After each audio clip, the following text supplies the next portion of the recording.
Simon Brown, and Hopkins' only loss at this weight level was to you back in 1993. Since then, he has had relatively small fights and relatively small paychecks for a world champion whose only major blemish on his record is a loss to Roy Jones Jr. He claims he's a victim of the business conditions in the sport. Do you agree? Yeah, I agree to some degree, Jim, but I mean, what can he expect? Who does he have down there in the middleweight division to contend with him? I mean, I couldn't stay down there and just fight him and fight him and fight him and fight him, you know? I mean, I probably once was enough for you. Yeah, once was good enough. I mean, I don't have nothing to prove to him. I wasn't going to sweat down and make the weight. It's too much of a struggle for me, and they weren't going to pay me enough money to make that type of sacrifice anyway. So I had to go on to bigger and better things, and there's not really anybody else there for that. I'm kind of in the same situation. I cleared out my super middleweight division, and there's nothing else there for me. So now here I am with opposition that shouldn't even be in my mind facing me. And, you know, so it's something that we all get caught up in sometimes. I don't think it's all the business. I think it's the opponent list, too. All right. Hopkins gets ready to fight a guy named Simon Brown, who's had a colorful and certainly successful background in the sport, Larry. In fact, just 3 years ago, Simon Brown got $1 million to fight against Terry Norris at 154 pounds. Now tonight he gets $35,000 to challenge for Hopkins' title at 160. What does this tell us about Brown's chances in the fight? Well, either he's an old warrior who desperately needs money, and he's willing to fight for, in effect, what is an hourly wage for him, or he just wants to take a shot at another title. One thing we do know is that not long ago he went into bankruptcy. He said he did it for business reasons. He still owns a $500,000 home in Maryland and property back in his native Jamaica. Be that as it may, Brown, who was a very good welterweight champion at one time, presumably feels that he can pull off the same kind of upset tonight that he did with Terry Norris with his punch. But there's no plan B, Jim. No. Simon Brown is a guy who comes and stands in front of you and hopes to do damage and hopes that you don't do too much damage to him first. He's lost 4 of his last 7 fights because he's been getting hit too much. Tail of the tape between Bernard Hopkins and Simon Brown. And we told you about the population crisis at 154 pounds, where there are so many good fighters clustered and waiting for economic opportunities. The population is much sparser at 160, where Hopkins and Brown meet tonight. 2.5-inch height advantage for Hopkins, who's much more the natural middleweight in the fight. Brown coming up after a long career in lower weight classes, and a 1/2-inch reach advantage for Hopkins as well. Rules of the bout with Harold Letterman. The Bernard Hopkins-Simon Brown fight is scheduled for 12 rounds. There is no standing 8 count, no 3 knockdown rule. Only the referee can stop the fight, and you cannot be saved by the bell in any round, including the 12th and final round. Jim. All right, Harold. And Simon Brown will make his way into the ring first. 337 rounds. That's an awful lot of boxing over the years for Simon. Clean-livered, no bad habits. But he has been in a lot of high-contact experiences, including that fight with Norris a few years ago, and that doesn't stand you in good stead over the long haul. There was 2 fights with Norris, wasn't it? He beat Norris. That's right. He stopped Norris in 4 rounds. Norris getting a little cocky about his punching power and getting punched out instead. Then in the rematch, Norris reclaimed the title with a 12-round decision. Big Johnny Bo. And a closer look at Simon Brown. We told you 4 wins in his last 7 fights coming into tonight. Roy Jones Jr.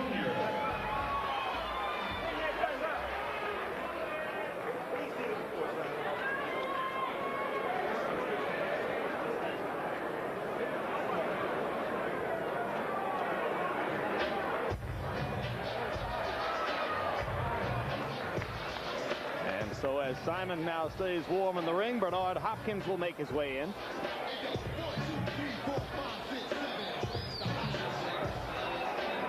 Championship belt precedes Hopkins, who is nicknamed the Executioner. 9 years of ring experience for Bernard, who Began learning to box when he did a 5-year stint in reform school / prison after having gotten into trouble as a teenager. Ever since, he's been out of the big house and ordered life. And one of the brightest, quickest, smartest fighters we've ever talked to. Yeah, that's true, Larry. Just a great high-energy conversationalist. Once you get him started talking, he never stops. Yeah, and when we ask him about the difference between him and Reed, who's already made $2 million, and he's struggling to get to wherever he's trying to get, never making the big payday, he said, look, he's earned everything he's made. He says, I don't want to do what they do in the neighborhoods called, what do he call it? Player hating. Hating the guys who do it. Because Reed's done it, give him the credit. I got to get there. It was a very graceful thing to say for Hopkins, given his dissatisfaction with his business experiences. We mentioned the 4 years in reform school. Lost his pro debut when he entered at 175. Quickly realized that he wasn't a 175-pound fighter. Came down in his next fight. He was fighting at 160. And as we told you, 34 wins in the last 35 fights. The only loss to Roy Jones Jr. He did have a draw in Ecuador when he went down to Ecuador to fight a mandatory title fight and had only 2 days at 11,000 feet of altitude. Now let's go to Michael Buffer for the official introductions. Ladies and gentlemen, America presents, in association with your undisputed, undefeated king of beers, Budweiser. This Bud's for you. Present 12 rounds of boxing for the IBF Middleweight Championship of the World. Sanctioned by the International Boxing Federation President Robert W. Lee, IBF Supervisor at ringside Marion Muhammad. Also sanctioned by the New Jersey State Athletic Control Board Boxing Commissioner Larry Hazard Sr., Chairman Jerry Gormley, Board members Gary Shaw and Stephen Katz, Deputy Commissioner John Greco. Physicians at ringside, Dr. Eric Wormser, Dr. Richard Snipar, and Dr. Roland Lascari. Timekeeper at the bell, Lindsey Tucker. Counting for the knockdown seconds, alternate referee Michael Ortega. The 3 judges scoring this bout on a 10-point must system will be Bill Graham, William Hutt, and Joseph Pasquale. And when the bell rings, the man in charge of the action, working for the 81st time in a world title bout, referee Rudy Battle. And now for the thousands in attendance and the millions watching around the world. From Donald J. Trump's Taj Mahal Casino Resort here in Atlantic City, ladies and gentlemen, let's get ready to rumble!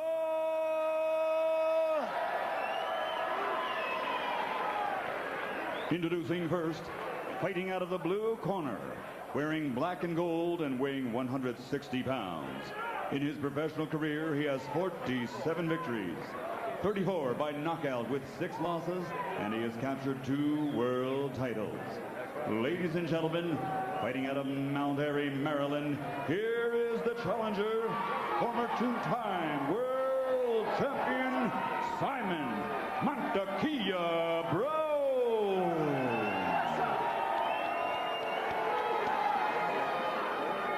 And across the ring, fighting out of the red corner, wearing black, trimmed with gold, and also weighing 160 pounds, his professional record.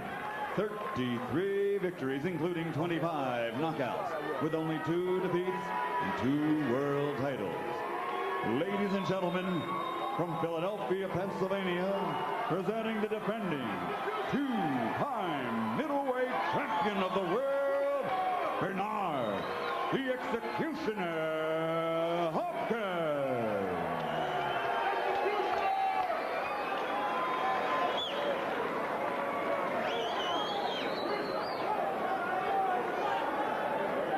Bernard.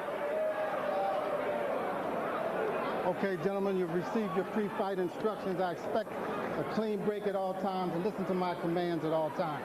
Watch your low blows, watch the holding and hitting. Watch your heads in there. Any questions in here? Touch them up. Let's go to work. Touch them up. Hopkins told us he can't dance like Prince Ahmed. He can't play basketball like Roy Jones. All he can do is fight. Here he is doing what he can do. In the corner, Simon. Simon. In the corner. In the corner, Bernie. In the corner. Roy, what do you see as a potential advantage for Simon Brown in this fight? Actually, I don't see a lot of advantages for Simon, except his big punch. Hopkins is a boxer, and usually the boxer is at the advantage from the get-go. But Hopkins is a boxer that can punch. And you also have to remember that Simon is coming up from the welterweight division. And he wasn't a welterweight early in his career who moved up to junior middleweight and light heavyweight and middleweight. He was a welterweight in the prime of his career. Well, it looks like Hopkins from the get-go here is trying to send us home. If not early, not too late. Yeah, because he's already counted Simon's first 2 punches. You mean now that he's fighting at 1 o'clock in the morning, he's not sure he wants to fight until 2 o'clock in the morning?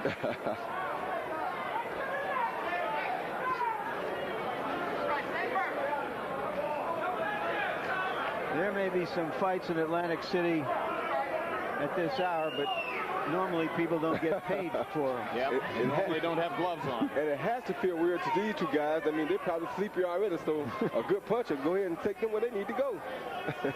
Well, great veterans of the sport, both with some unusual experiences. Yeah, and the left hook straight to the face of Simon Brown, and leaping right hand lands as well for Bernard Hopkins. Hopkins wasn't terribly aggressive against you, Roy Jones. He started out much more aggressively here in this fight against Simon Brown. Well, here he's fighting a smaller fighter. When he fought me, I was bigger than he was, and I was a strong puncher. I was a boxer just like himself, and if he started early, he knew it would cause him all kinds of conflict. So he fought a smaller fight against me. Here he's way bigger than Simon physically, so he needs to go ahead and overpower Simon. Yeah. He's trying to send Simon Brown a message that he's just too small for him. I don't know if Simon Brown has received it yet. He's a great old warrior.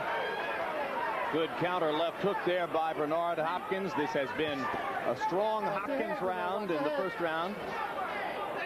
Have to question whether Brown's vaunted punching power will travel up with him at this stage of his career to 160 pounds. But he hasn't really fought down at 154 for 3 years. He's been drifting in 155, 158, kind of gradually making his move up here. Yeah, that was a good shot by Simon. Yep. No wrestling, no wrestling. Landed high on the head of Hopkins.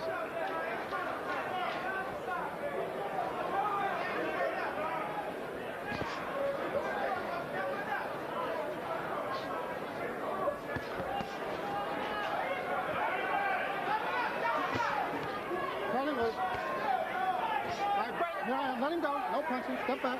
Nice. One thing I do agree about Bernard Hopkins is he is improving in every fight. Every fight I see, he does do something a little bit different and a little bit better than he did last time. It was a long time, many decades in boxing, when a lot of glamour would automatically have attached to the identity of being the best 160-pound fighter in the world. Bernard Hopkins is, by most accounts, the best 160-pound fighter in the world, and he carries virtually no glamour as the result of it. Loose, okay? Breathe while I talk to you, champ. Things looking good. You need to close the jab a little more with that jab. Step with the jab, okay? And when you step, you got to get low for me, all right? Your hands are just as fast as his. You touch with that right hand. But don't go. Give me a little jab in there, son. Give me the water. Give me the water. Little jab for me, baby. All right? All right, we'll get it done. We'll get it done. We'll get it done. Just settle down. Go with our jab, right? You can't jab too much. Okay, just stay with the jab. Stay with it. Just strong jab. Then you go with the big punch, all right? The message there was, slow down. You're a little over-anxious in that round, right, Roy? Yep. And if you're too over-anxious, you're going to run into something big. By CompuBox numbers, it was a pathetic first round for Simon Brown, who threw only 23 punches and landed only 4. And his legs look stiff, Roy. Yeah, but like I said, he's toting a bigger weight. He's toting too much weight for his normal frame now. He's not used to carrying this kind of weight fighting.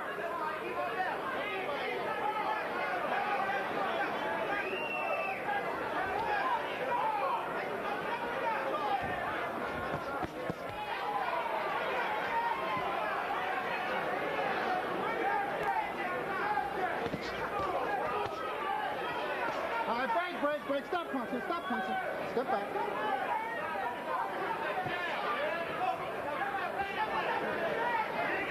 Watch your head. No holding. Both hands are free. No holding. Turn him loose. This is the fight Symon wants right here. He wants an inside fight. He doesn't want to fight on the outside.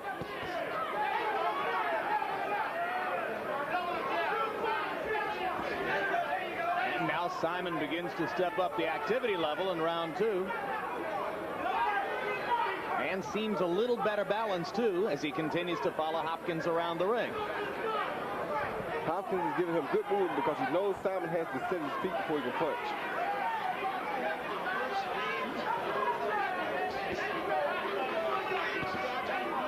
Yeah, Hopkins acknowledged to us yesterday that his only fear in the fight would be if he, for some reason, went brain dead and stood stock still in front of Symon Brown. He said, look, if I go to either side and give him an angle, Symon can't find me. He's a straight-ahead fighter who has to have his opponent right in front of him. You agree? Yeah, he likes for his opponent to sit still so he can throw the big punches.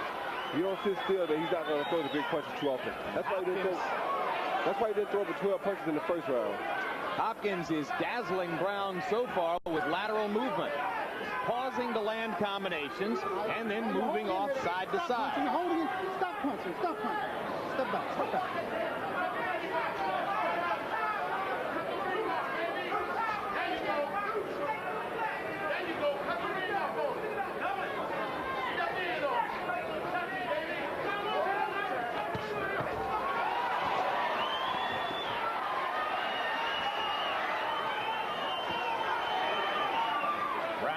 In Philadelphia, has a lot of followers here in the crowd who come down the turnpike tonight. While you're holding it, hitting, turning loose, stop punching. You meant Hopkins, right? I meant Hopkins, excuse me.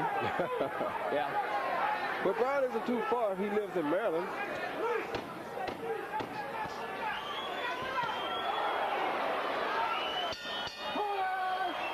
No punching after the ball. Another big round for Bernard Hopkins. All right. Philadelphia zone. All right, let's settle down a little more. Baby. Let's take a look at the top middleweights in the world. Bernard Hopkins, generally recognized as the champion. Tonight, William Joppy reclaimed his championship belt by beating Julio Cesar Green, who had earlier defeated him, and Keith Holmes has got the other belt. Go hit it with it. Make him duck it. He can't duck it all night long. All right? Here, Z. All right, baby. It's my show, baby. It's your show. The world, baby. It's your show. Go to him with the double jab. Stay focused. Stay loose. Second jab. Loose. Second jab. Don't stare. Loose. Jab, son. Don't forget the jab. Another CompuBox numbers blowout in round 2. Hopkins landing 21 of 45. Brown throwing only 27 punches and landing 7. So Symon Brown continues not to be able to put out a lot of punches, and Hopkins continues to fight circles around him in the ring.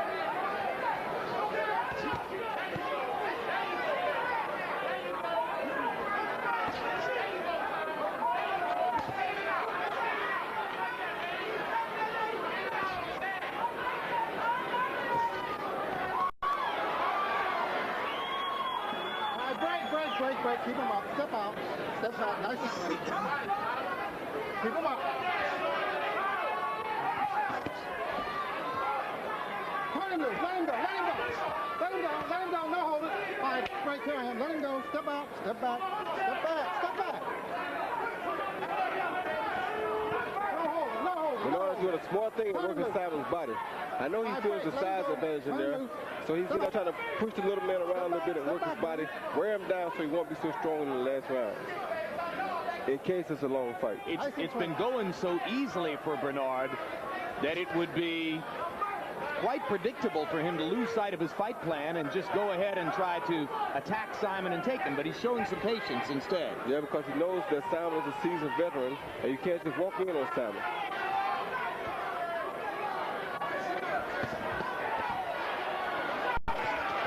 Tripling with the left hook. ducking the wild swing from Brown and coming back with more.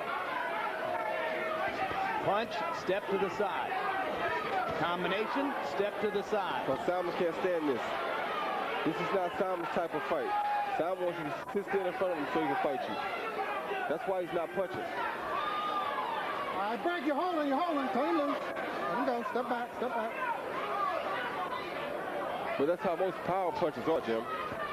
A power puncher wants to steal target so he can put all his power into it. He wants to be able to see where that punch is going from start to finish.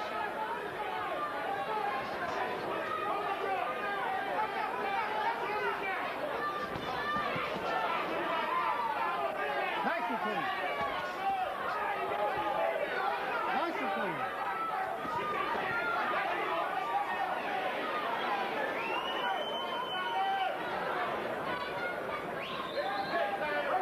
So Symon Brown is going to have to hope as time goes on that good hook by Hopkins' legs will betray him and he'll have more of a stationary target. But Hopkins looks like a man trained and mentally prepared to fight his fight. And he's doing it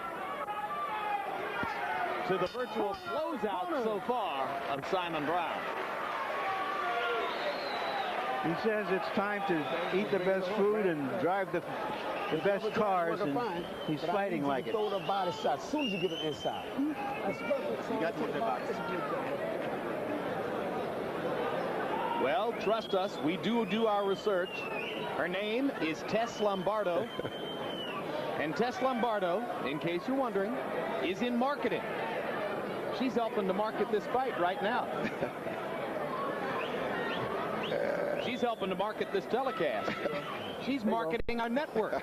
You all right, baby? Oh, let's double that jab a little bit if you get in there. All right?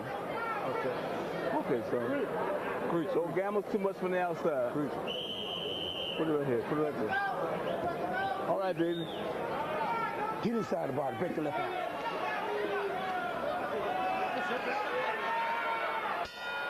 Round 4. Nice and clean.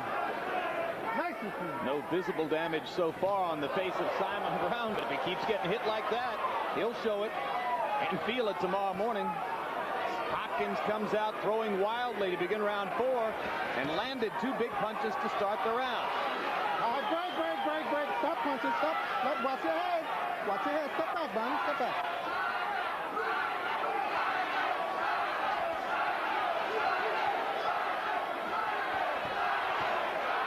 There's a chant of Symon, but Brown able to do very little to excite his followers. Got in a left-hand shot to the body there, but Hopkins landed twice. See, Hopkins can go in almost at will because he's so much bigger than Symon. Symon's punches won't have as much effect on Hopkins as Hopkins' punches will have on Symon.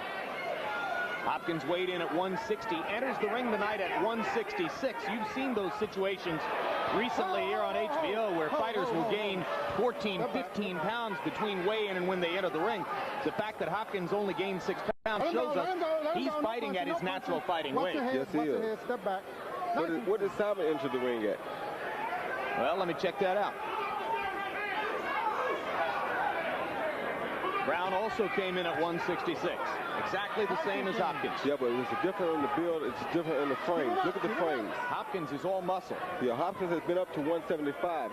In fact, I think his first fight he started was at a cruiserweight. Yes, 175. He fought at 177 the first time out. Okay, yeah. So he's been bigger, as you point out. And Brown used to fight at 147. In his prime. Yep. It's a difference, no question. He's told us that he's willing to go down to 154 to fight some of those junior middleweights. I don't see where he can come down anymore. He's got a 28-inch waist. You're holding. Hopkins. Stop punching. Did you see Hopkins getting down to 154? Yeah, I think he can make 154. If he's no higher than 166 now, I'm almost sure he can go to 154. When I used to weigh in at 160 or 158 and a half, whatever I weighed in at, I used to come in the ring almost 175. All right, let him go. Here I am. Stop punching in there. Stop punching. So if he only went up 6 pounds, I know for a fact he can make 154. How would he do against, say, Yori Boy Campus at 154? Actually, it's not a dream way that can beat Hopkins right now.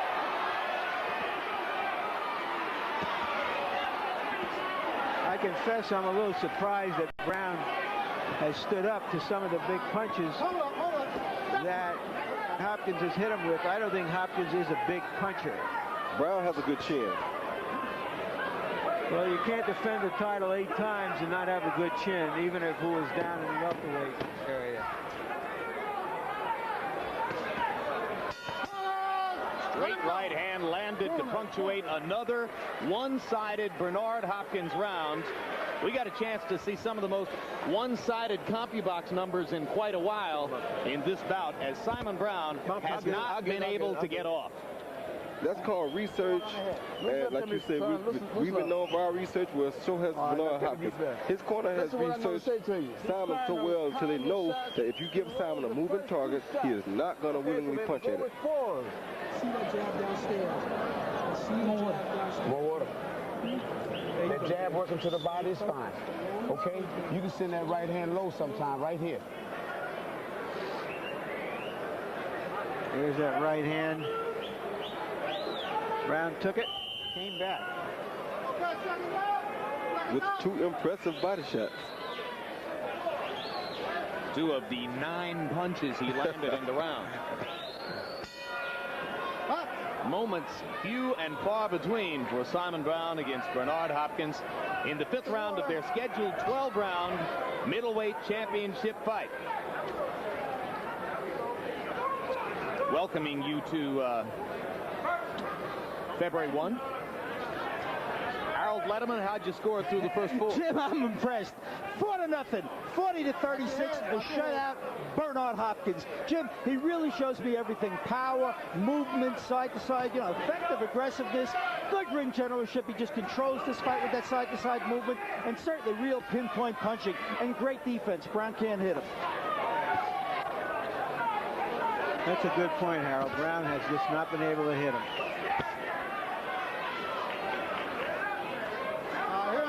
Let him go, let him go, let him go. See, this is the kind of stuff you have to consider when you consider moving up in weight to fight a bigger guy. Now, although they're the same weight, look how easy it is for Bernard to just go in and overpower Simon. If he had 10 or 12 pounds, and I'm looking at 60, you know what I'm saying? It's such a big difference. Yep.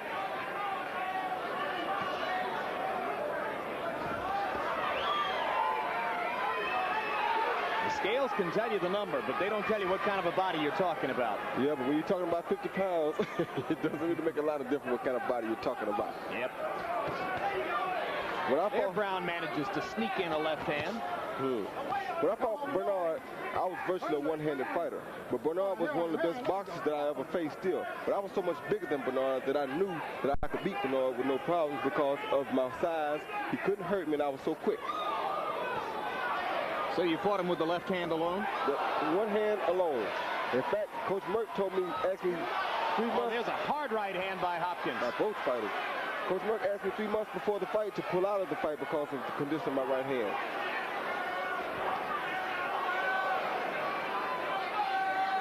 Action heating up in round 5 of this one. Simon Brown has finally managed to find a couple of openings to land shots against Hopkins, but now Hopkins goes back to the side-to-side movement, which has, for the most part, kept him out of the sights of Simon Brown. Let me tell you, Hopkins is fighting a brilliant fight here tonight.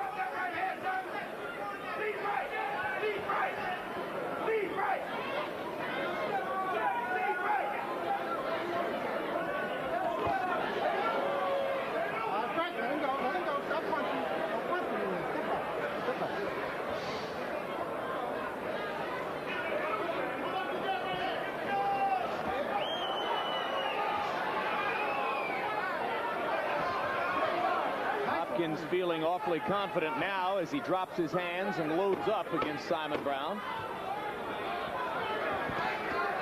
But he keeps his distance while he does it. And Brown doesn't get a chance to take a shot. You know, Boxing After Dark returns 6 days from tonight, with light heavyweight champion William Guthrie taking on Reggie Johnson, and lightweight champ Shane Mosley battling Demetrius Sabalos. That's February 6th at 10:30 p.m. Boxing After Dark at 10:30 that night. Guthrie looking to move into the light heavyweight spotlight, which will be vacated by Roy Jones if Jones follows through on the possible plan to move up and fight a heavyweight. What do you think of Guthrie, Roy? Guthrie's a good fighter. Guthrie came up in my amateur class. He was a very good fighter. He had trouble with boxers back then, but I think he's made a lot of adjustments. And he's a strong puncher, so I think Guthrie's a great champion. Combination to that body. I got a question, Roy. Yes, sir.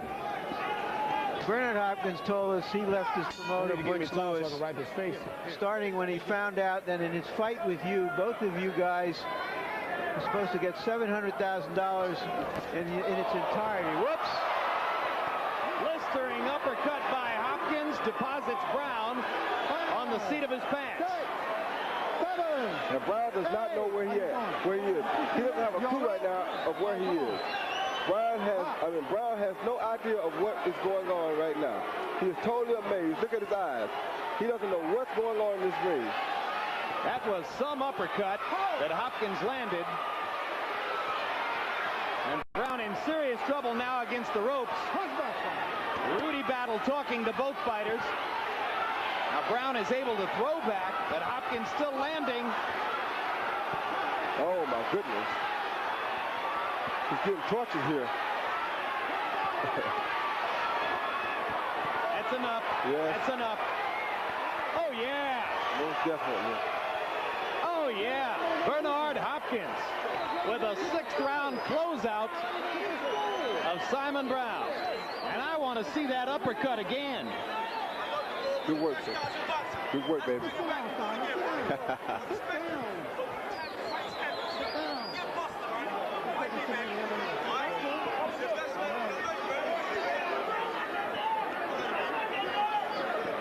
Bernard Hopkins leaning through the ropes. Congratulations, Bernard. Heck of a performance. Bernard said he wanted to do something spectacular. He had the right opponent to do it with, and he did it. And then he tried to call out Roy Jones, but I don't think you're moving back to 160 pounds anytime soon. Can't make 160. And let's see how effective Bernard Hopkins is at 160. Here's the first knockdown, Larry. Yeah. Oh, he had softened Brown up for 4 rounds and delivered the coup de grace with that right uppercut.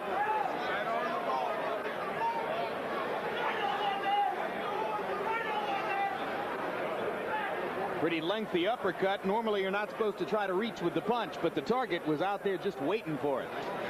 The target had been there for him all night. And here's what prompted Rudy Battle to finally stop the punishment.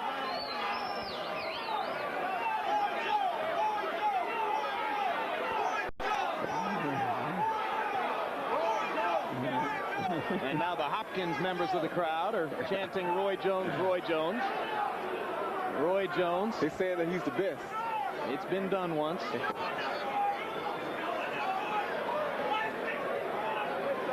Well, it says a lot about you, Roy, that you were able to beat a guy pretty handily who's this good, because you saw right there, this is one of the better fighters in the world. Yeah, he is one of the better fighters in the world. So that shows a little bit about my reputation, about what I've been through. But you know, I came through all that. I struggled to come up just like he did. I work hard for my living, and I work hard to do what I do, and I make my decisions according to what's best for the world. Well, let's all agree, though, that within the context of what goes on in this sport, it would be nice to see Bernard Hopkins get a greater financial reward somehow, somewhere, for everything that he's put in. Well, if y'all really want to help me, y'all pay me what I expect to be paid. Give us a 168-pound fight, and I'll go down to 168, and I'll fight him next week. Enough you really of want to see him done some good. You really want to see it, and since y'all want me to sacrifice my career for everybody. No. We've got you a 42-1 favorite over Buster Douglas right now. Dan Goosen congratulating Hopkins, and let's go to Michael Buffer for the official particulars. Ladies and gentlemen, referee Rudy Battle calls a halt to the bout. The official time, 1 minute of round number 6. The winner and still IBF middleweight champion of the world, the pride of Philadelphia, Bernard the Executioner Hopkins.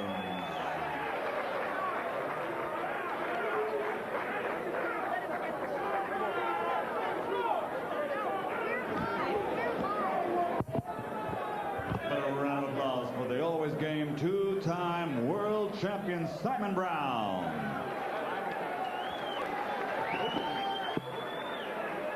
Final punch stat numbers, and you see the disparity there. I told you we'd have some one-sided punch stat numbers. 159 to 39 landed, 290 to 152 thrown, more than double the percentage. That was a thoroughly dominant performance by Bernard Hopkins. A very dominating performance. And let's go to Larry Merchant with Bernard. I'm having nightmares. I can't sleep. Thank you, guys. Bernard, congratulations. You said you wanted to put on a big performance. Do you feel you did what you came to do? Yes, I did. I showed my skills. But first, I'd like to thank God, my family, everybody up in North Philly, Germantown. I'd like to thank the New Jersey Commission down here. America Presents, Dan Goosen and Matt Tilley, the greatest promoters around. I got a new life, a new spirit. I'm ready to take on anybody. Yes, I did my job in Bowie Fisher. My good training had been with me 10 years. Merchant, I took my time. You seen that Symon was a veteran. I set up the jab. My trainer said, listen, set up the jab. You just as strong. You want to be a boxer all of a sudden because you prove that you can box financial counsel. So I settled down and I threw my jab and I ended early. I think if I'd have done it a little earlier, it would have been over early. You're calling out Roy Jones, who is thinking of moving up to the heavyweight division. I don't think you want to move up there to get him, do you? Look at me. I'm skin and bones. I don't want to move there. Light heavy, super middleweight. It all depends on who the opponent is, from 154 all the way up to light heavyweight. I wanted to take that chance, man. You talked about it. And listen, that's what champions do. They take risks. And Robinson did when he fought light heavyweight in his day. So I want to take the chance to prove I'm the best and be here on HBO next time. All right. We hope to see you again, Bernard. Congratulations once again, Jim. All right, thanks very much. Let's talk about the art of the possible a second. I mean, just in that neighborhood, 160 pounds. The other two champions, Keith Holmes and William Joppy. How did Bernard match up against either of those two guys? Well, I think Bernard is clearly the best middleweight out there today. I think there are one or two guys in the junior middleweight division that could be a good fight for him. He has one or two good fights on the super middleweight division, but he is clearly the best middleweight right now. And despite how buffed he looks at 160, you think he could, if necessary, go down to 54? Yeah, because the highest he got after this fight is 166. That's not far at all. I told you, when I used to fight 160, I used to go all the way back up to 174 the day of the fight. And I came here at weighing in at 160 tonight. Weighing in yesterday at 160, I'd have been 175 tonight. Yeah, that's a difference. Boxing After Dark, 6 days from now in Connecticut. You going back home to Pensacola in between? Yeah. Travel safely, big guy. All right, thank you. All right. Larry Merchant rejoins us here at ringside. And Larry, it's been a long evening, but in the end, an explosive one with Hopkins' performance against Symon Brown. Yeah, well, we needed something to wake us up a little bit. This was not your typical or basic Boxing After Dark evening with really spirited a competition from both sides. They were the first fight with David Reed. Did have some good competition. I can't come to any big conclusions here. David Hopkins, Bernard Hopkins did what he had to do. So did Reed. I don't think Rahman did. But just another night at the fights, and we'll be back in 6 days to see if we can have a better one. And Rahman does get the victory, which is, of course, the most important objective at all. He stayed unbeaten. Hopkins proved himself the best-looking middleweight in the world. We'll have a final word on what happened in the ring in just a moment. Let's look ahead to some upcoming programs. It's a long, hard road to become the best in the light heavyweight division. And for undefeated champ William Guthrie, the path leads through the immovable Reggie Sweet Johnson.